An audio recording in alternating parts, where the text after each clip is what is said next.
বাংলাদেশ একসময় ষড় ঋতুর দেশ ছিল এবং আমাদের সুজলা সুফলা শস্য শ্যামলা সোনার বাংলা হিসেবে অভিহিত ছিল।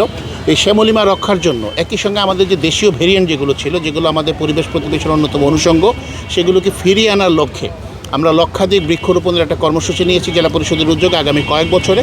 তারই পূর্ববর্তী বাস্তবায়ন ধারাবাহিকতায় আজকের কর্মসূচি যেটা উদ্বোধন হলো, ইতিমধ্যে এই কর্মসূচির মাধ্যমে আমরা 20 থেকে 25,000 গাছ লাগাবো, যেটা বছরব্যাপী চলবে। এবং ইতিমধ্যে আমরা 6টি উপজেলাতে পাঠিয়ে দিয়েছি প্রায় 10,000 গাছ। আর আজকে এখানে এই রাস্তাটি, যেটি জেলা পরিষদের মালিকানাধীন রাস্তায়, আমরা 1,500 গাছ লাগাচ্ছি। আপনারা সকলকেই আমরা গর্ত খুঁড়ে দিয়েছি, নাগরিক তার পছন্দ মতো গাছকে সেখানে রোপণ করতে পারবে, পরিচর্যা করবে। এর মাধ্যমে আমরা আমাদের দেশীয় ফুলের এবং ভেষজ সম্পদের যেই পূর্ববর্তী গাছের বৃক্ষের যে আমাদের ঐতিহ্য ছিল, সেটি ফিরিয়ে আনার উদ্যোগ।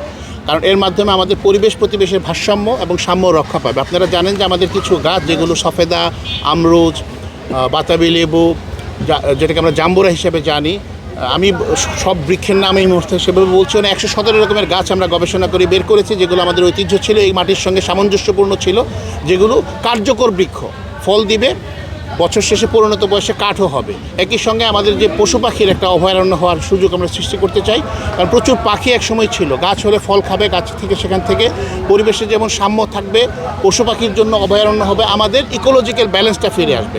আমরা চাচ্ছি একই সঙ্গে আমাদের স্বাস্থ্যগত ভবিষ্যৎ প্রজন্মের যারা আমাদের শিশুরা আছেন, আপনারা দেখেছেন ভেনু একটি প্রাইমারি স্কুল করেছি, যাদের ভবিষ্যতের বাংলাদেশের শিশুরা তাদের পূর্বের ঐতিহ্যের গাছ সম্বন্ধে জানতে পারে, চিনতে পারে এবং সেই ফলগুলো খেয়ে আমাদের পুষ্টির জন্য, এবং একই সঙ্গে যে বিপুল সংখ্যক আমরা ফল আমদানি করি, আমাদের অর্থের অপচয় হয়, সেগুলো থেকে যেন আমরা দেশকে কিছুটা হলেও সুরক্ষা করতে পারি।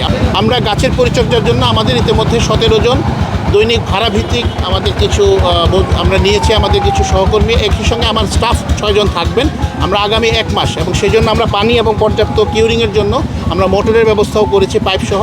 পাশাপাশি আমি বিনীতভাবে আমাদের স্থানীয় কমিউনিটিকে অনুরোধ করব, গাছ আমরা লাগিয়ে দিয়ে যাচ্ছি, গাছের মালিকানা আসলে এই আমাদের এখানকার জনবাসী, তারাই গাছের ফল খাবেন, তারাই গাছের ভোগ করবেন, তারাই গাছের কাঠ নেবেন। আপনারা জানেন জেলা পরিষদ থেকে আমরা বৃক্ষরোপণ কর্মসূচি হাতে নিয়েছি। পরিবেশ সংরক্ষণে বিভিন্ন উদ্যোগের মধ্যে এটি একটি অন্যতম উদ্যোগ। সারা শরীয়তপুর ব্যাপী আমরা 3 লক্ষাধিক গাছ রোপণ করব 3 বছরের মধ্যে, এবং এই বছর আমরা প্রায় 1 লক্ষাধিক গাছ রোপণ করব। তো আজকে এটি শুভ উদ্বোধন আমরা ঘোষণা করেছি। এই বৃক্ষরোপণ কর্মসূচিটি মূলত এই জন্য আমরা করছি যে আপনারা জানেন যে গাছের কোনো বিকল্প নেই। আপনি প্রতি বছরই কিন্তু গাছ লাগাতে হবে। গাছ যেমন আমাদের কাটিয়ে আমরা সেভাবে রিপ্লেসও করতে হয়, তো রিপ্লেস আমরা করব। আমরা চাই এর মাধ্যমে যারা আছে, কমিউনিটি গ্রুপ যারা আছে, তারা ইনভলভ হবে, তারা নিজেদের মতো করে এই গাছগুলোর পরিচর্যা করবে এবং সেটা দেখে রাখবে।